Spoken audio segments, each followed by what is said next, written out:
कहता हूं इन उलमा को पकड़ना चाहिए, उस पे इन पे मुकदमे होने चाहिए जिन्होंने ये इनकरेज किया कि जी तरावियां भी हो। अल्लाह ताला ने असूल बदल, इस वायरस से बचना है तो 6 फुट दूर रहो, ये उसका असूल है।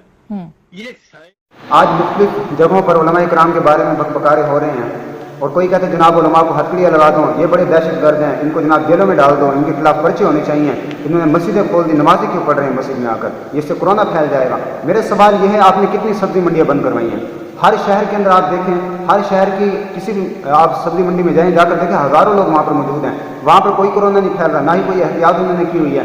इसी तरह जहाँ पर राशन तकसीम हो रहा है, आप वहाँ जाकर देखें बंदे के साथ बंदा अटैच होकर खड़ा हुआ है, लेकिन वहाँ पर किसी को कोरोना नहीं लग रहा। मस्जिद के अंदर 5 बंदे अगर आकर एहतियात के साथ नमाज पढ़ रहे हैं, पूरा सोशल मीडिया भी इनके खिलाफ बोल रहा है, जनाब मस्जिदें क्यों खोल दी, मस्जिदें क्यों खोल दी गई हैं, ये तरावी क्यों हो रही है मसाजिद के अंदर। उलमा के बारे में इतनी नफरत तुम्हारे दिलों के अंदर, इतनी नफरत उलमा किराम के बारे में जो है वो आने वाली जनरेशन के दिलों के अंदर नफरत डाली जा रही है कि ये जो मजहबी लोग हैं ये बड़े दहशतगर्द होते हैं, इनके करीब भी नहीं आना चाहिए। जनाब ये किससे दुश्मनी कर रहे हैं आप? उलमा ने क्या बिगाड़ा है तुम्हारा? क्या हमने कोई दहशतगर्दी की है? क्या हमने कोई कत्ल किए हैं जो हमारे खिलाफ इतनी साजिशें हो रही हैं? ये सब कुछ क्या है? ये सब कुछ क्या है?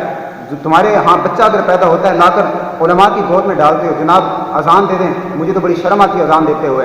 जनाब तुमने क्या आलिम को बेशर्म समझा हुआ है? तुम्हें तो शर्म आती है, आलिम को तुमने बेशर्म समझा हुआ है। फिर जब तुम मरते हो तुम्हारी लाशें इन उलमा के सामने पड़ी होती हैं, तो फिर भी उलमा किराम के खिलाफ तुम बकबकारे करते हो।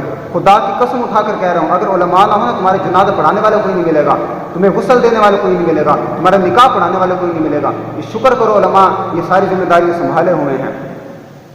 तो ये उलमा इकराम को आपने जो है वो शुक्रिया अदा करना चाहिए उलमा इकराम के इस हवाले से। आप लोगों को अगर इतनी तकलीफ है ना उलमा इकराम से, इतनी तकलीफ है, तो मेरी ये एक छोटा सा मशवरा है, मेरा छोटा सा मशवरा है, मरते हुए वसीयत कर जाना कि मेरा जनाजा कोई आलिम ना पढ़े, ये तो बड़ी दहशतगर्द है, कोई आलिम मेरा जनाजा ना पढ़े बल्कि खुसरा कर जनाजा पढ़े, ये वसीयत कर जाना फिर मरते हुए। डरो खुदा से, होश करो, कुछ मकरो रिया से काम ना लो, या इस्लाम पे चलना सीखो।